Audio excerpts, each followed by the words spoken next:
Hey everybody, John here at Havoc Maker Studio and FNP Wargamers. Hope you had a great weekend. I know I did. Got to, for once, hang out with some friends. We got to play a little bit of an RPG using the unofficial, official, unofficial Mass Effect 5e system. And it was a little enlightening. It was really cool to see how biotic powers interact with each other and how you can prime and detonate. So if you're familiar with the Mass Effect video games, you'll know what I'm talking about. So, but you're not here for that. Let's talk about some gaming news. A lot's happened over the weekend, and I would like to get into that as quickly as possible and not dwell on it too long. So we know that coming this weekend, right now, ending in May 22nd, that's Saturday, May 22nd, the first wave of the Soulblight Gravelords will arrive. And we know that Games Workshop, despite fixing whatever they were fixing, have allocated stuff yet again. So I'm going to be a little poopy pants here, so just bear with me. But Games Workshop is releasing a brand new army, a host of new miniatures, and they have extremely restricted the allocations. I think the most allocations are 2 models, or 2 books, so 2 battle tomes for the Soulblight Gravelords, and varying degrees of allocations for the miniatures. This is a brand new army. This is release weekend for a brand new army, and they allocated limited amounts. I mean, not even just limited amounts, like really limited amounts. This doesn't make any sense. We're pretty much post-pandemic here, guys, and there's still there's something wrong at Games Workshop, and if you don't want to accept that, that's on you. I get that, but we're past the point where we have apologies for pandemic. Games Workshop usually starts work on a new codex or new battle tome, new army, anywhere from 2 years to about 18 months prior. And at about the 9-month mark before release, that's when they start building up stock. And now, so that would mean, see, we're in, what is this, May? So that means, would that be October? No, that'd be since about, well, let's be generous and say October, November, maybe even November, December of 2020. They've been building up stock, and they only have this much that they have to allocate, just a handful. I mean, it's just like, please, sir, may I have another? I don't get it. I don't get it. I really don't. But I'll let the Games Workshop apologist, which I'm no longer one of, give us their answers. Now, on the flip side, we've got more coming. So there's going to be a new battalion box. It's really just a reskin. Literally, it's a reskinning. It's a brand new box, but it's just going to include some Black Knights, some skeletons, and the White Lord. I think he's the new one. This week, we're also going to be getting, on pre-order, these are pre-orders, mind you, we're going to be getting the new Dire Wolves, which, boy, they are fancy pants. I really like them. I've already talked about that. We also have Belladama coming. Radikar the Beast, which I really, really like that model. He is a handsome, handsome devil. But we also have Radikar the Wolf. Now, this is, I'm guessing, him prior to really getting into or transforming into what he is now. So you'll recognize Radikar the Wolf and Radikar's Court. If you saw the preview that I talked about last week, or it's been up on the interwebs, that you can take Radikar the Wolf, not the Beast, but the Wolf, and his entourage here, seeing a picture on your screen here, as one full unit. They all act independently, but for about 700 points, I believe it was. And we suspected that, minus probably the zombies and the skeletons who will probably be put into multi-part plastic kits, we suspected that we'd start seeing these characters. I'm really surprised that it's looking like this. I wonder if these two are going to be separate as Radikar the Wolf, which I imagine they will. They'll probably put him at $35, maybe $40, because he looks like a hefty model. And the other set, I'm going to bet $50 to $60. If it's less than $50, I'll be really surprised. I'm going to aim for 50. I'm going to be generous and say $50. We'll see where that comes from. But will we see some of the other characters out of there, mainly the heroes? Possibly, but we probably won't see them, my guess is, until whatever book they're going to be closely related to comes out later. And they might be kind of like what they did with the other Warhammer quest line, where they'll sell all the heroes together in like a bundle. So we might see those a little later. We also have some of the other characters. Kritza, the Rat Prince, looking pretty snazzy. Well, snazzy as he can be. And Lady Annika, the Thirsting Blade, she is definitely got some sultry hotness to her, minus, the Strigoi looking face and the Batwing hand. But other than that, she's got a nice little saunter going on there. I'm kind of digging that model. Dire Chasm is also getting Canaan's Reapers. I talked about these a couple weeks ago. I'm pretty much not impressed with all the models except for the main character. The guy here, the double axe, Canaan. He looks pretty impressive. He would be worth just buying for the box. I'm sure people could make a Demon Prince out of him, maybe a Chaos Lord. He might even be suitable to be a Necron Lord of some sort. Just a little tinkering here and there, and you could easily make that a Necron Lord of some sort. All right, for 40K, we knew that the Adeptus Mechanicus was going to come out. Yay! The book that's coming out with hopefully the War Scroll, or not War Scroll cards, but the whatever battalion special information that was in the previous Warzone, the Caradon Warzone book, will show up in here. And the follow-on Warzone 2 book, the Caradon Part 2, it would be nice if all those data sheets that are for the Adeptus Mechanicus would come out in this. I seriously doubt it, because why would people want to buy when you have to buy 2 books or 3 books just for your army? So we got data cards. We knew this is coming out. Data cards, dice, the works. New box set. We previewed that here on the channel weeks ago. And I think we figured out it's about a $40 savings. So that's still good. It'll probably be $140. And I think we had retailed this at about $180. So that's still not a bad deal. You're basically getting almost one of these boxes for free. That's not too bad. Then we got the new Skitarii Marshal, because we know that there's all sorts of new dogmas going on. So really cool stuff coming out for 40K.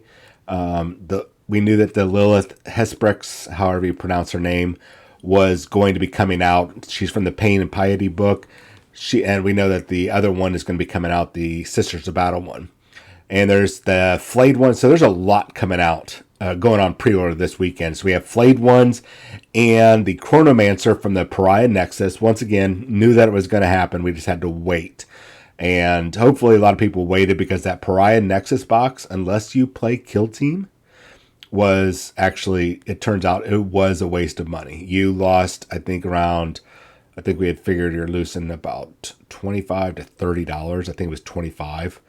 Because we thought originally that it was 5 Flayed ones in there, but it wasn't 5 Flayed ones.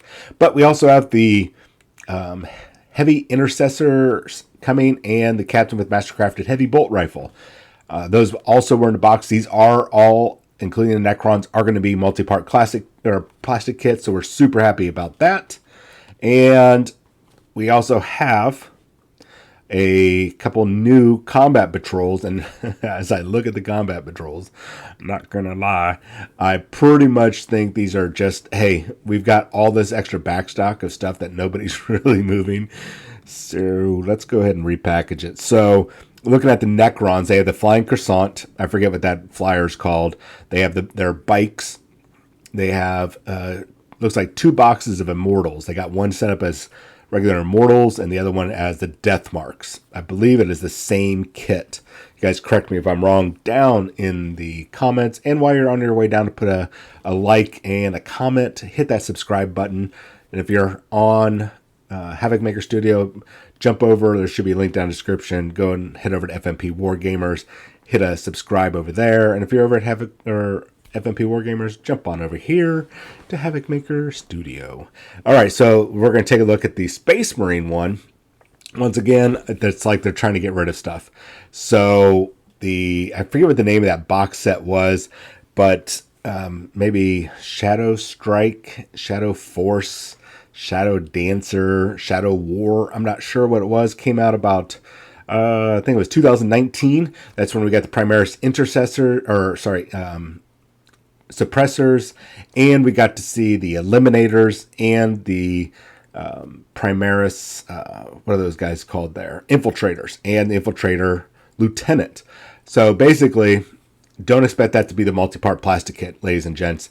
I have a very, very strong suspicion, looking at the models, those are going to be the exact same push-fit models, minus the impulsor that came in that box set a few years ago. And I understand, especially that Games Workshop is trying to always get rid of whatever so they don't take a loss. So whatever those boxes they get returned to them from their stores, their actual Warhammer Games Workshop stores, they probably sent them back.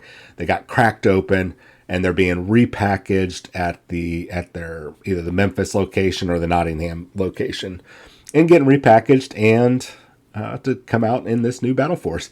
Now I'm gonna guess that it's going to be definitely a good value, because normally the Infiltrators is about a $60 box. I think it's $50 for the Eliminator, so that's $110. Throw in a $35 Lieutenant, you're at $145.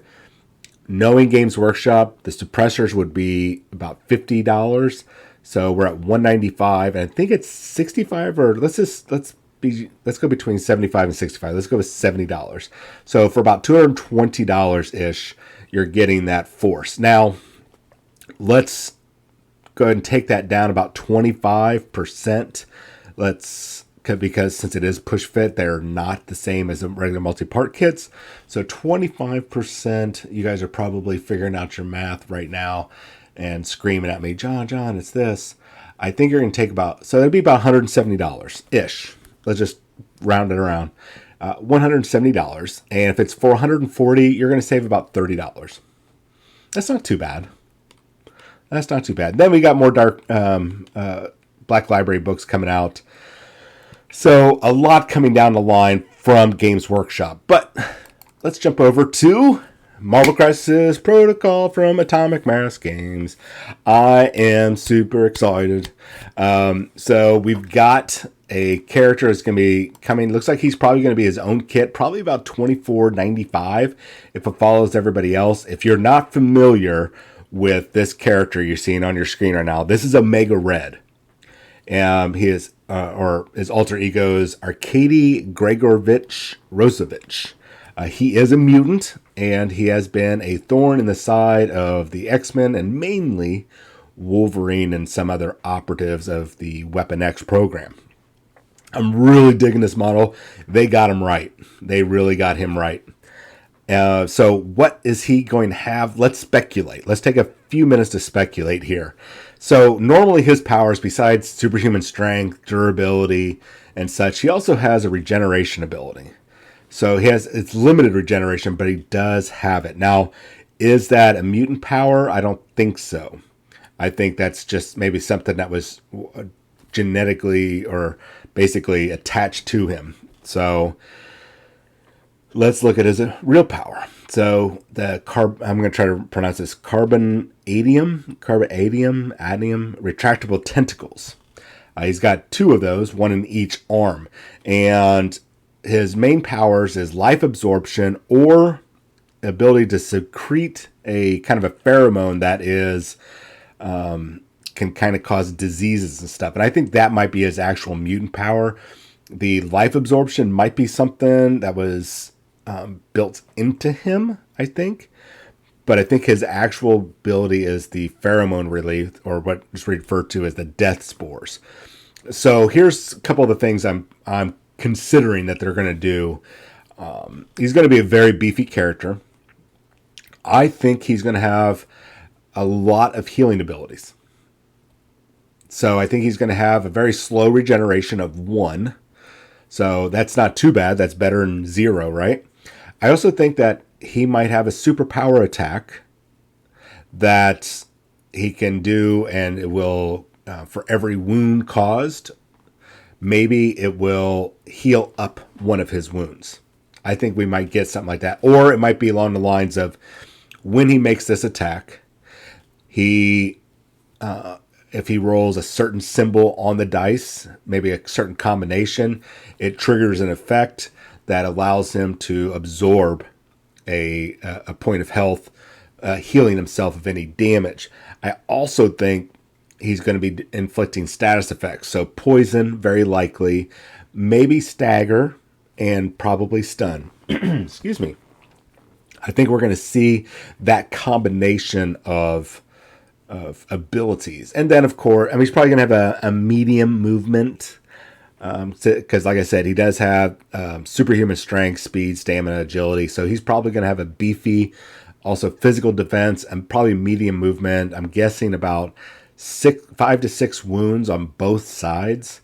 And I think that's, I mean, probably not so much from an energy or mystic attacks. I bet you he's probably going to have about a 3 in there. But his physical defenses are supposedly greater than Wolverine's. But his regeneration is not.